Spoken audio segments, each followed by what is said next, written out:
6:11 a.m. Minneapolis, Minnesota. The first crack of gunfire shattered the frozen silence.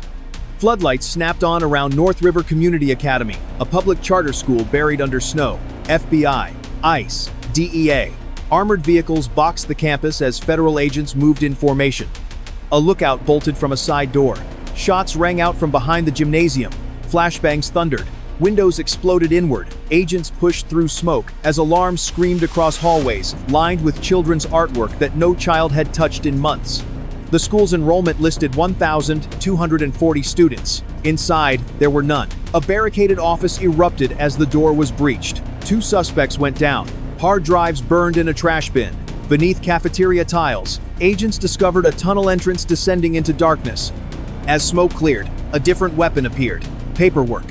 Filing cabinets packed with flawless rosters. Perfect attendance sheets, every box checked. Too perfect. Analysts ran the data. 312 students shared identical birth dates. 184 addresses repeated across 5 counties. Social security numbers traced to deceased adults. The school claimed 98% subsidized enrollment, yet had no food invoices. Teachers paid for classes that never existed. On screens, the documentation collapsed. What remained was the command center controlling it all.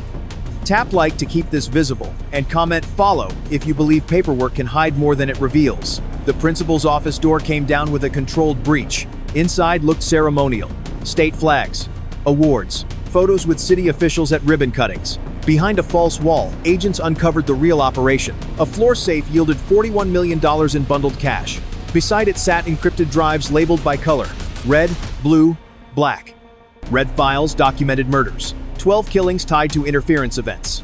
A county inspector who asked questions. A procurement officer who delayed approval.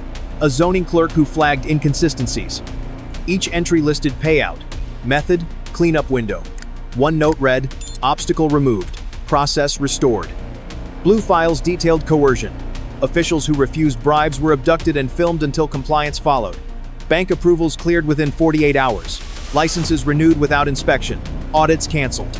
Black files were worst. Children cataloged by age, blood type, harvest readiness. Medical invoices referenced kidney and liver extractions through shell clinics. Dates matched missing person reports across 3 states. For girls aged 13 to 17, different schedules existed. Travel routes, client tiers, payments escalating with youth, silence enforced through family threats. A master ledger summarized everything. Organ sales, sexual exploitation, drug transit fees, all laundered through education subsidies. One line item, $2.3 billion over 26 months. Pinned above the desk, order through paperwork. Federal agents understood. The school was not a front, it was the engine. Every crime fed the next. Comment yes if responsibility extends beyond one office. By 8:19 a.m., analysts traced the network across 5 states, 27 shell entities. 89 licensing approvals rushed through without inspections. Grants totaling hundreds of millions approved by single officials. At the center stood Safia Nure Abdi, Somali-born, 42, principal of North River Community Academy. In 36 months, $4.6 billion moved through her systems without triggering enforcement. That happened because officials signed without questioning. Audits postponed indefinitely. Red flags manually erased. One state office approved $620 million in grants without visiting a classroom. Another removed high-risk designation after a single phone call. Publicly, Safia was a reformer. She spoke at conferences, testified before committees, advocated for streamlined approvals to help underserved populations. Behind scenes, she was not alone. Licensing directors provided cover. Grant officers expedited applications. Compliance reviewers approved renewals in days. When one official slowed a renewal for site inspection, he was reassigned within a week. When a contractor questioned enrollment discrepancies, his clearance vanished overnight. North Star Educational Services did not hide. It blended. Transactions stayed below federal thresholds. Paths split through intermediaries. Records routed through accountants who never asked why meal claims exceeded building capacity. Schools stayed open. Paperwork stayed perfect. Children disappeared between quarterly reports. Federal commanders reached conclusion. This was not just criminal network.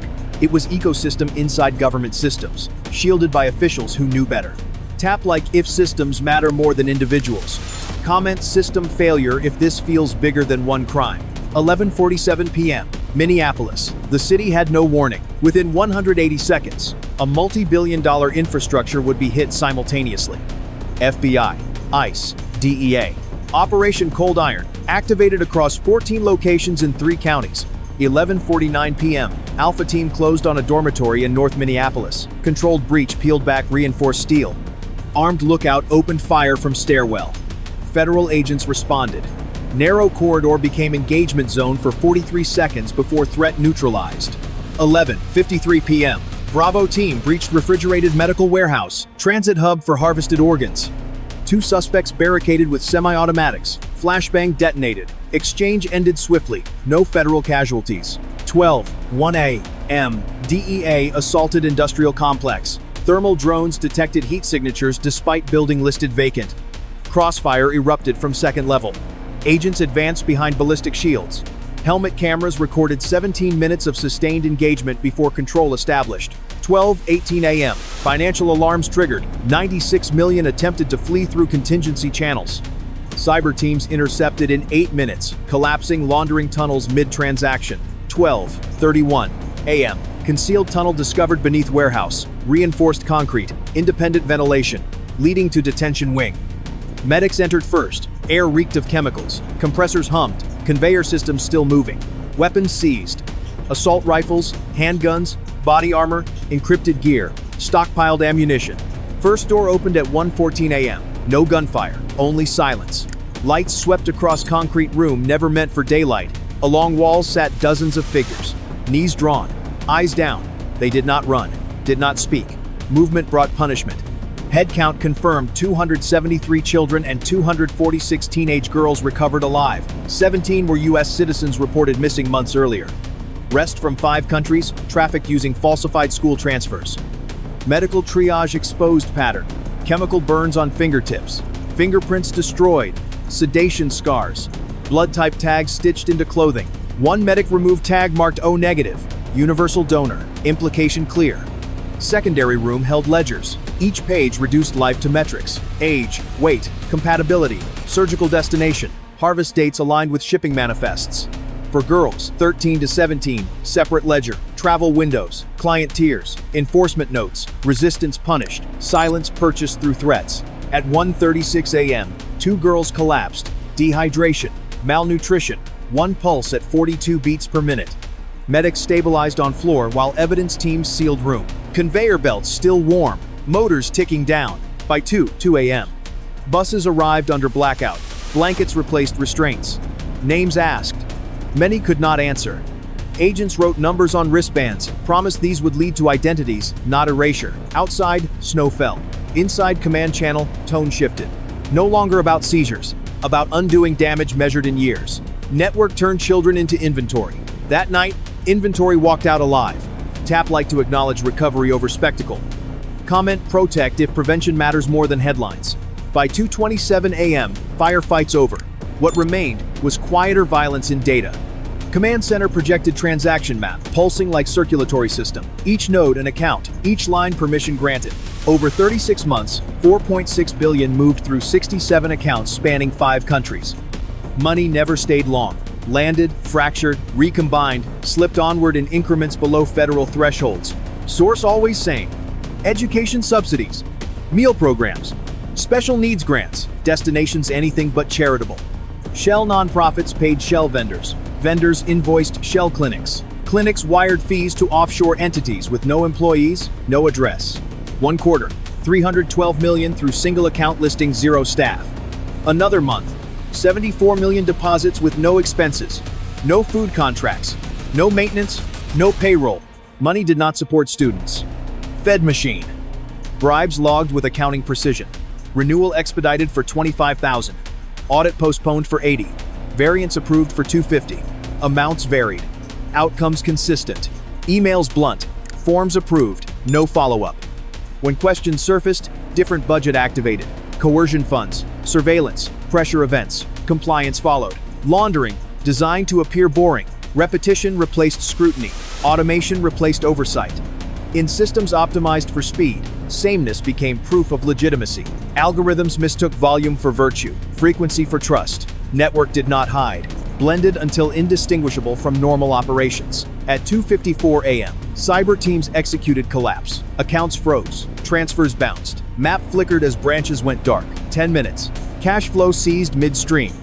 Impact rippled. Legitimate providers that closed because they could not compete now had proof. Capacity reports showed neighborhoods where care fell 22% while billions siphoned. At 3:11 a.m., summary populated, losses confirmed, funds frozen, referrals issued.